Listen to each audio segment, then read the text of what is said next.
জন্মাষ্টমীর দিন যাদের বাড়িতে গোপাল আছে তারা নানান রকমের পদ রান্না করে গোপালকে পরিবেশন করেন।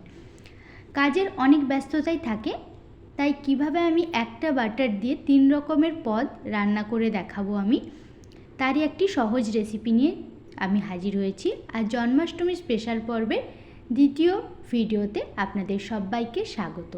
আজ আমি আপনাদের সাথে শেয়ার করব তাল দিয়ে তৈরি একটি সহজ কেকের রেসিপি, যেটা আপনারা খুব সহজেই তৈরি করে নিতে পারবেন। আর আমি এর সাথেই শেয়ার করব একটা বাটার দিয়ে পরকে পর আপনারা কিভাবে অনেকগুলি রেসিপি সহজেই তৈরি করতে পারেন। নমস্কার বন্ধুরা, আমি ঝিনুকের রান্নাঘরে আপনাদের সবাইকে স্বাগত। আমার আজকের রেসিপি তাল দিয়ে তৈরি দারুণ স্বাদের বাটি কেক। তো চলুন বন্ধুরা, দেরি না করে এই সুন্দর সফট কেকের রেসিপিটা আপনাদের সাথে শেয়ার করি, যেটা বানাতে খুবই সহজ আর খেতে তো খুবই দুর্দান্ত হয়। আপনারা চাইলে এই কেকটা বাটিতেও বানিয়ে নিতে পারেন বা যে কোনো কেক মোল্ডেও বানিয়ে নিতে পারেন। তো আর দেরি না করে আমার আজকের এই রেসিপিটা শুরু করা যাক। প্রথমে এখানে একটি মিক্সিং বোল নিয়ে নিয়েছি আর একটা বাটি মেপেই আমি সমস্ত উপকরণ দেব। প্রথমে দিয়ে দিচ্ছি 3 বাটি পরিমাণে ময়দা আর ওই একই বাটিরই 1 বাটি সুজি। যে কোনো মিষ্টি জিনিসের স্বাদটা ব্যালেন্স করে লবণ, তাই 1 চামচ পরিমাণে দিয়ে দিলাম লবণ আর ওই একই বাটিরই 1 বাটি পরিমাণে চিনি। চিনিটা আমি এখানে মোটা দানা ব্যবহার করেছি, আপনারা যদি পাতলা দানা চিনি ব্যবহার করেন সেক্ষেত্রে কিন্তু চিনিটা বাড়িয়ে বা কমিয়েও নিতে পারেন। এবারে শুকনো উপকরণগুলো খুব ভালো করে একবার মিশিয়ে নিচ্ছি। আর ভালো করে মেশানো হয়ে গেলে অল্প অল্প করে আমি এখানে দুধ দেব আর একটি পাতলা ব্যাটার এখানে তৈরি করে নেব। আপনারা দুধের জায়গায় চাইলে জলেরও ব্যবহার করতে পারেন, কিন্তু দুধ দিয়ে যদি এই রেসিপিটা বানিয়ে নেন সেক্ষেত্রে কিন্তু টেস্টটা সম্পূর্ণ অন্য রকমেরই আসে।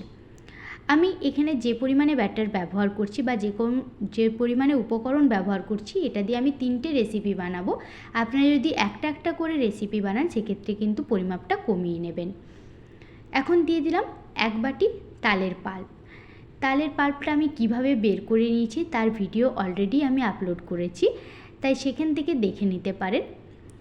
1 বাটি পরিমাণে তালের পাল্প দিয়ে অল্প কিছুটা মাখিয়ে নিয়ে আবারও 1 বাটি পরিমাণে তালের পাল্প এখানে ব্যবহার করলাম। এইভাবে অল্প অল্প করে তালের পাল্প আর দুধ দিয়ে এই ব্যাটারটা আমি রেডি করে নিচ্ছি, যাতে স্বাদটা খুবই ভালো আসে। দেখুন, খুব ভালো করে কয়েক মিনিট সময় নিয়ে মিনিট 2 সময় নিয়ে ভালো করে এরকম একটা স্মুথ পেস্ট তৈরি করে নিয়েছি। এবারে এই পেস্টটাকে আমি 3টে সমান ভাগে ভাগ করে নেব। তার জন্য এখানে আমি 2টো বাটি নিয়েছি। এবারে একটি হাতা দিয়ে সমান 3 ভাগে কিন্তু ভাগ করে নেব। সেক্ষেত্রে যেটা কেক বানাবো সেটা অল্প কিছুটা কম হলেও কোনো অসুবিধে নেই। অল্প অল্প করে ব্যাটার দিয়ে আমি এখানে সমান 3 ভাগে ভাগ করে নিয়েছি। 2টো ভাগকে সরিয়ে রাখলাম আর একটা ভাগ আমি এখানে নিয়ে নিয়েছি। এটা দিয়ে আমি কেক তৈরি করব, তাই আরও ভালো করে একটু ফেটিয়ে নিলাম। দিয়ে দিচ্ছি 1টা প্যাকেট ইনো।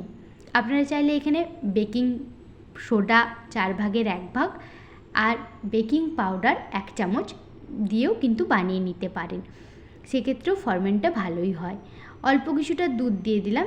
ইনোর উপরে যদি দুধ দেওয়া হয় সেক্ষেত্রে ফরমেন্টটা খুবই তাড়াতাড়ি আসে। আর ইনো বা বেকিং সোডা বেকিং পাউডার মেশানোর পর কিন্তু খুব বেশিক্ষণ বাইরে রাখবেন না। তাড়াতাড়ি যদি আপনারা এটাকে ভাপে বসিয়ে দেন সেক্ষেত্রে কেকটা খুবই স্পঞ্জি হয়। এবারে আমি এরকম একটা বাটি নিয়েছি, আশা করি এই বাটিগুলো আমাদের প্রত্যেকের বাড়িতেই আছে।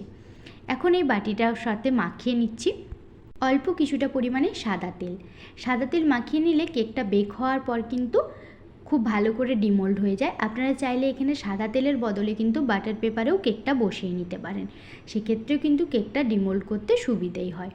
ভালো করে আমি এখানে বাটির চারপাশে তেলটাকে খুব ভালো করে মাখিয়ে নিয়েছি।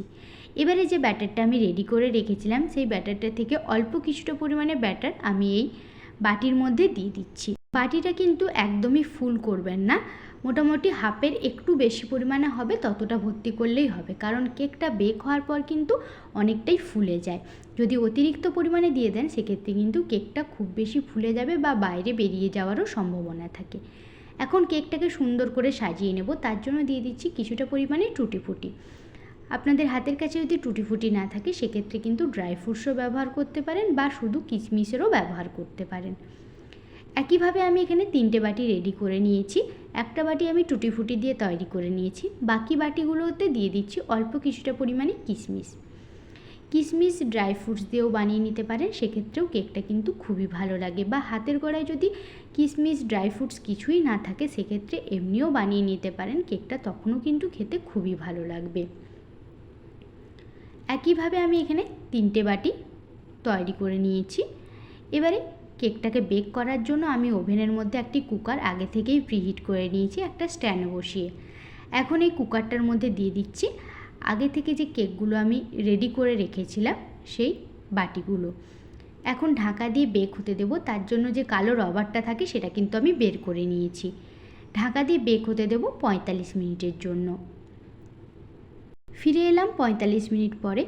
এখন কুকারের ঢাকাটা খুলে দেখব যে কেকটা ভালোভাবে বেক হয়েছে কিনা। কি করে বুঝবেন যে কেকটা একদম ভালো করে বেক হয়ে গেছে? তার জন্য একটা টুথপিক বা যে কোনো একটা চামচ ঢুকিয়ে দেখবেন, যদি পরিষ্কার বের হয় তাহলে কিন্তু কেকটা পারফেক্টলি বেক হয়ে গেছে। ঠান্ডা করে নিয়ে আমি বাটিগুলোকে নামিয়ে নিয়েছি। এবারে দেখাবো যে কেকগুলো কিভাবে খুব সহজেই বাটি থেকে ছেড়ে যাচ্ছে। তার জন্য কেকের বাটিটাকে নিয়ে হাত দিয়ে অল্প এইভাবে টেনে নিলেই কিন্তু খুব সহজেই দেখুন বাটি থেকে আলগা হয়ে আসছে। তার মানে কেকটা একদম পারফেক্টলি বেক হয়ে গেছে। এইভাবে সাদা তেল বুলিয়ে নিয়ে যদি আপনারা কেকটা তৈরি করেন, সেক্ষেত্রে কিন্তু কেকটা এইভাবেই সুন্দরভাবে বাটি ছেড়ে উঠে আসবে। দেখুন বাটিটা একদমই কিন্তু পরিষ্কার, আর কেকের পেছন দিকটাও কিন্তু দেখতে খুবই ভালো লাগছে। একইভাবে আমি আরেকটা কেককেও বাটি থেকে ছাড়িয়ে নিচ্ছি। দেখুন খুব সহজে হাত দিয়ে এইভাবে টেনে টেনে নিলেই কিন্তু কেকটা বাটি ছেড়ে উঠে আসে, আর বাটিটা একদমই পরিষ্কার বেরোয়। খুব কম সময়ে আর কম উপকরণের মাধ্যমে যদি কেক খেতে ইচ্ছে করে, তাহলে অবশ্যই একবার বাড়িতে এইভাবে কেক বানিয়ে দেখুন। খেতে হয় অত্যন্ত সুস্বাদু, আর বানানো তো দেখলে খুব একটা ঝামেলা কিন্তু নেই। সামনে থেকেও দেখাচ্ছি কেকটা দেখুন দেখতে কতটা পরিমাণে সুন্দর হয়েছে, আর কেকটা দেখুন কতটা পরিমাণে স্পঞ্জি হয়েছে, আশা করি আপনারা দেখেই বুঝতে পারছেন। এবারে একটা কেক আমি আপনাদের সামনে কেটে দেখাচ্ছি যে এটা ঠিক কতটা পরিমাণে স্পঞ্জি। একটা ছুরির সাহায্যে আমি ভালো করে কেকটাকে কেটে নিচ্ছি, আর দেখুন এই কেকটা দেখতে ঠিক কতটা পরিমাণে লোভনীয় হয়েছে। আমার আজকের এই রেসিপিটা আপনাদের কেমন লাগলো কমেন্টে লিখে অবশ্যই জানাবেন। আর যদি এই রেসিপি আপনাদের ভালো লেগে থাকে, আমার চ্যানেলটাকে সাবস্ক্রাইব করার অনুরোধ রইল, আর পাশে থাকা বেল আইকনটিতে ক্লিক করবেন, যাতে আমি যখন কোনো নতুন ভিডিও দেব নোটিফিকেশান সবার আগে আপনাদের ফোনেই যায়। সবাই ভালো থাকবেন, সুস্থ থাকবেন। ফিরে আসছি অন্য কোনো রেসিপি নিয়ে, ততক্ষণের জন্য সবাইকে অনেক অনেক শুভেচ্ছা। আর জন্মাষ্টমীর দিন কাজের ব্যস্ততার মাঝে অবশ্যই একবার এইভাবে কেক বানিয়ে গোপালকে পরিবেশন করুন, খেতে হয় অত্যন্ত সুস্বাদু।